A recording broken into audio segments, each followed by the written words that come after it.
Puji nama Tuhan, kita berjumpa kembali dalam acara Pancaran Air Sorgawi, Belajar Ngerti Teologi. Pada pertemuan sebelumnya, kita sudah membicarakan mengenai profil iblis atau setan. Dan saat ini kita akan melanjutkan dengan pembahasan modus operandi iblis. Mari kita akan ikuti pembahasan demi pembahasan.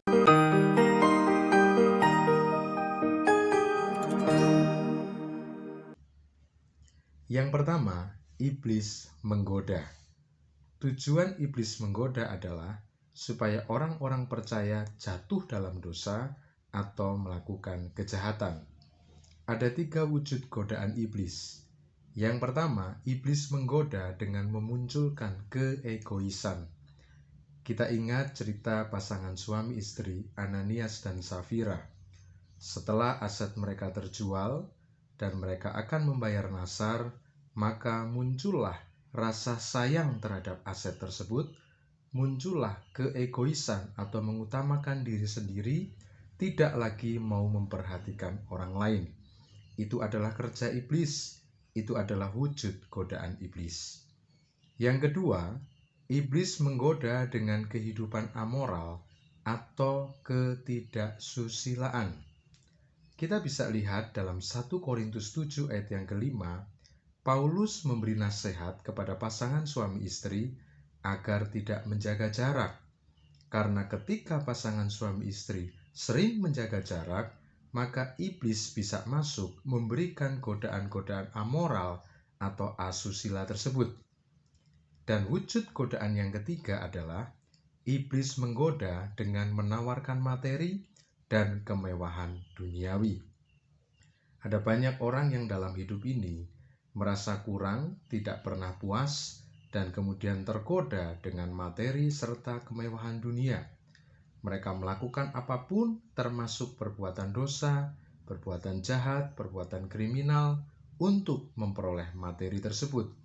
Bahkan tidak sedikit di antara orang-orang yang juga mau untuk menyembah iblis, mau untuk mengandalkan iblis demi memperoleh materi dan kemewahan dunia. Solusi untuk modus operandi yang pertama ini adalah kita harus melatih diri kita untuk mengasihi dan memperhatikan orang lain, untuk menghormati dan mengutamakan kepentingan orang lain. Jadi, ketika kita melatih diri untuk memperhatikan, mengasihi orang lain, maka keegoisan itu dapat ditekan. Rasa mementingkan diri sendiri dapat ditekan. Tidak ada salahnya kalau kita memperhatikan diri kita.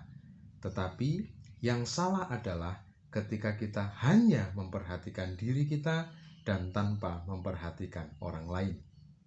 Solusi yang kedua adalah hidup mencukupkan diri, mengucap syukur selalu, dan menyadari bahwa kalau masuk kepada godaan iblis akan berakibat kehancuran. Kita ingat kisah Raja Daud yang berakhir dengan duka cita. Kita ingat cerita Yudas Iskariot yang berakhir dengan penyesalan diri dan kemudian dia akhirnya bunuh diri. Modus operandi yang kedua adalah menipu dengan menggunakan firman. Dalam kitab Kejadian pasal 3 ayat 1 sampai yang ke-6, 2 kali iblis memutar balikan firman. Ia mencoba untuk mengutip perkataan Allah yang sudah dimanipulasi, yang sudah diputar balik untuk mengganggu pikiran dari Hawa. Iblis berkata, "Tentulah Allah berfirman, semua pohon dalam taman ini jangan kamu makan buahnya, bukan?" Lalu kemudian perkataan iblis yang kedua yang memutar balikan firman adalah, "Sekali-kali kamu tidak akan mati." Jadi saudara, hal tersebut dilakukan untuk menjebak Hawa masuk kepada perangkapnya. Jadi kita bisa melihat di sini, iblis mengetahui firman Tuhan. Iblis kenal firman Tuhan. Bahkan iblis bisa memutar balikan firman Tuhan. Kita juga bisa melihat dalam Matius 4 ayat 5 sampai 7. Iblis menggunakan firman untuk mencobai Yesus. 3 cobaan yang diberikan kepada Yesus, yang diarahkan kepada Yesus, semuanya menggunakan firman. Tetapi iblis tidak berhasil mencobai Yesus karena Yesus mampu mengatasi serangan iblis yang menggunakan firman yang sudah dimanipulasi tersebut. Seringkali iblis memasang jebakan kepada orang percaya dengan menggunakan firman. Oleh karena itu, modus operandi yang kedua ini perlu diketahui dan perlu diwaspadai. Solusinya adalah perkaya diri dengan kebenaran firman. Percayai dan perkatakan kebenaran firman. Ketika kita memperkaya diri dengan firman, ketika kita mempercayai dan memperkatakan firman, maka yakinlah kita akan menang dari modus operandi yang kedua ini. Kita masuk kepada modus yang ketiga, yaitu iblis mengambil kebenaran firman dari manusia. Kita bisa lihat di dalam Lukas pasal 8 ayat yang ke-12. Di situ ada taburan benih firman yang jatuh di pinggir jalan. Dan itu menunjuk kepada orang yang mendengar firman, tetapi kemudian iblis datang dan mengambil firman itu dari hati manusia.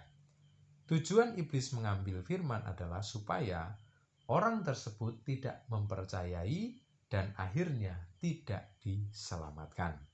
Jadi saudara, iblis membuat orang-orang percaya kurang tertarik kepada firman, kurang fokus, kurang konsentrasi kepada firman. Solusi untuk menghadapi modus yang ketiga ini adalah, mari kita mau sadari bahwa firman itu adalah sumber kekuatan, sumber keuntungan, sumber segala-galanya bagi kita. Firman adalah penuntun, pelita. Firman adalah sumber kehidupan bagi kita.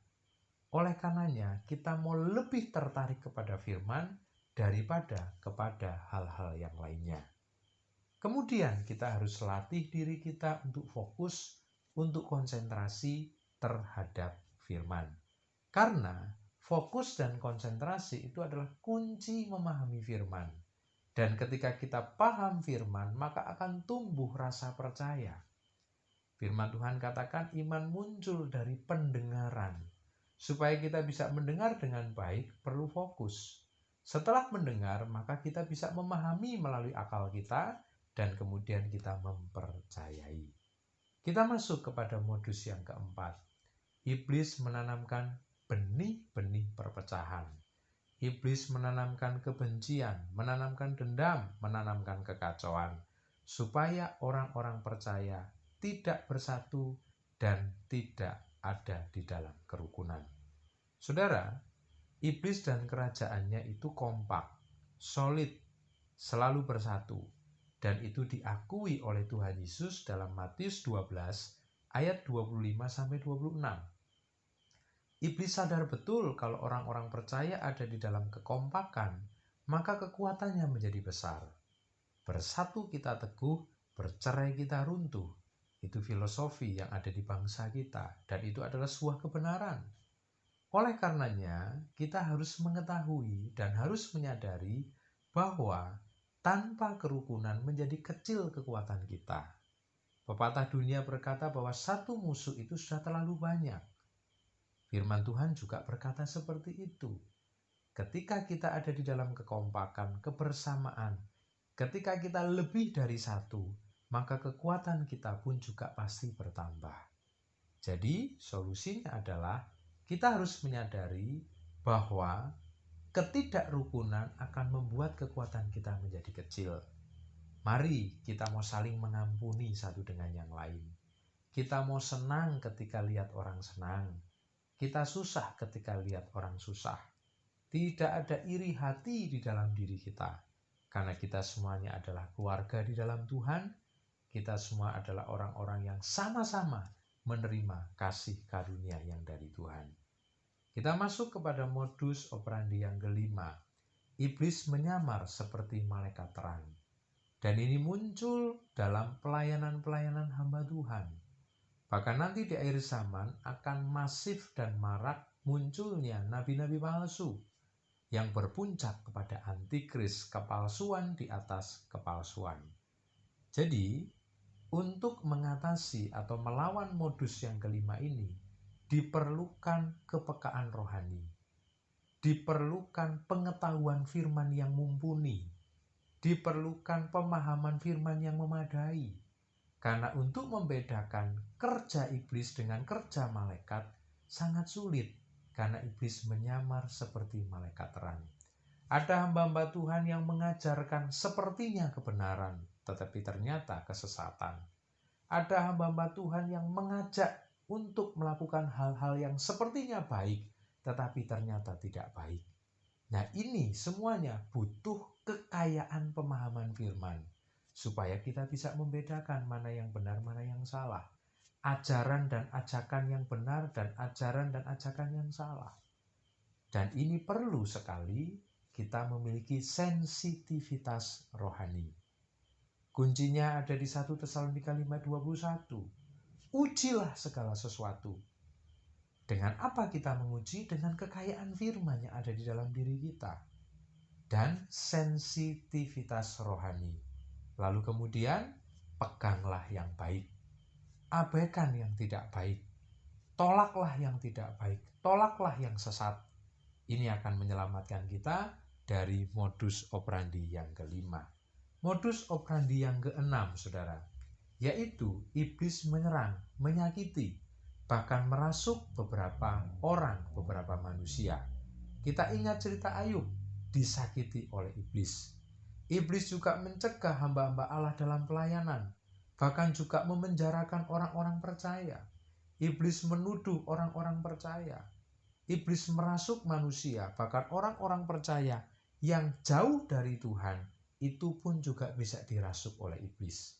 Oleh karenanya, kita harus bertindak dengan iman, bahwa kita mampu untuk mengalahkan iblis. Kita harus benar-benar percaya kepada Yesus, benar-benar percaya kepada pribadi Allah, dan Allah itu sudah ada di dalam diri kita. Maka seperti apapun serangan iblis, mampu kita kalahkan. Kita sebut nama Yesus, kita serukan nama Yesus, kita perkatakan firman dengan penuh percaya, maka iblis tidak akan mampu menyerang kita semuanya. Jadi, saya sudah membagikan kebenaran firman, khususnya tentang modus-modus operandi iblis, beserta dengan solusinya. Dan mungkin saudara bisa tambahkan solusi-solusi yang saudara tahu, dan itu semua akan memperkaya materi ini, dan akan menyelamatkan langkah-langkah kita, bahkan akan membuat kita menang ketika kita berperang melawan iblis. Demikian yang dapat saya sampaikan. Tuhan Yesus memberkati kita semua.